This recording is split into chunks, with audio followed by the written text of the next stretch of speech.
Hi, I'm Tim Timmons, and I've taught saxophone and clarinet here for a number of years at REW. I'm Professor Emeritus from UMKC, retired now for a few years, and I'm here to help you unlock the mysteries of the little finger notes, all these little finger keys right here that you see on the clarinet.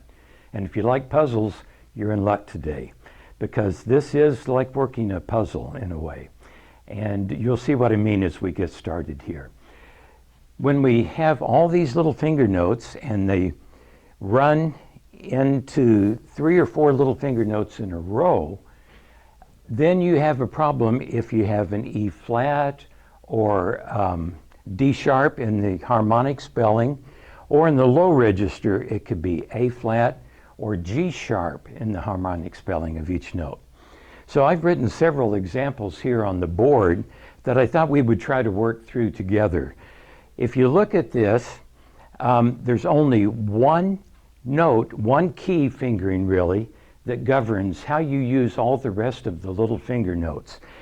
And that note that determines how you use the little finger notes, because there's only one fingering possible for it, is the D sharp, E flat key, this top little key right here. There's only one way that you can finger that note, or the corresponding low register G sharp, and it's in harmonic spelling A flat. So, but there's only one way you can play these notes here. So when you start trying to figure out the puzzle of which fingerings to use, you always start with that note. And if you look at clarinet players' music, professionals or advanced clarinet students, you'll always see these notations, right or left, on the music. And everybody does this, so don't be afraid of it. Mark your music up so you always know which fingering to practice in a particular situation. So let's do that on the very first exercise that I have here. So following the rule that I just gave you, we have to look for one of these notes here to start with. So if we look at the first example, we'll go and we see E flats. We see, I think, 3 E flats. So the first thing to do when you're trying to figure these patterns out is to start with that note, and you always mark it with an R for right-hand fingering. Okay, so that's where we start. The next thing you have to do is work backwards to the first note, to the entrance to the puzzle. So if we mark this right, then that means we have to use the left on the C natural, and we have to use the right hand then on the D flat. So that's how you get into this. Now, if you started the D flat on the left side, you'd have to play this on the right side, this on the left side, but whoops, we can't do that. There's no fingering for that. So it has to be right, left, right.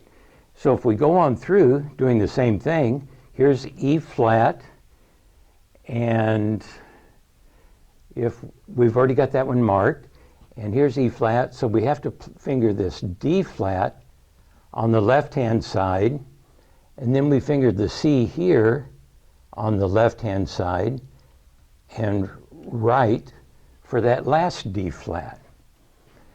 So if you mark your music, and all of you should mark your music when you have one of these complicated patterns, so that you never see 2 R's together or 2 L's together. That's our goal. Now, there will be exceptions to this. There's always an exception to the rule. But primarily, this will solve most of your problems if you approach it this way. And here's one, a puzzle for us that starts in sharps, but it's the same thing. For instance, we have to find this pitch and mark it with an R to begin with. And here's another one. Remember, there's only one key that can play that, and it's on the right-hand side. And then you work your way back, so that means this C sharp will have to be played on the left.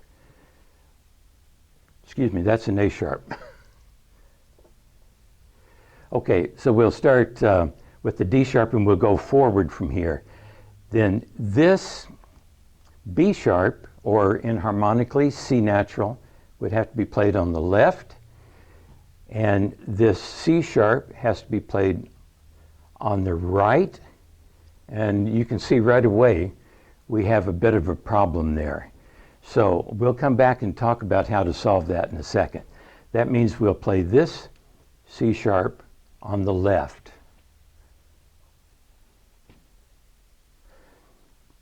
Okay, because we have two right-hand fingerings here, that is not going to work in most cases.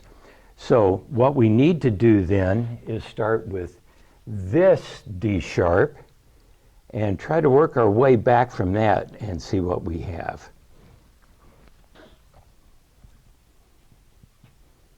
So this would be left, this would be right, and this would be left. Okay?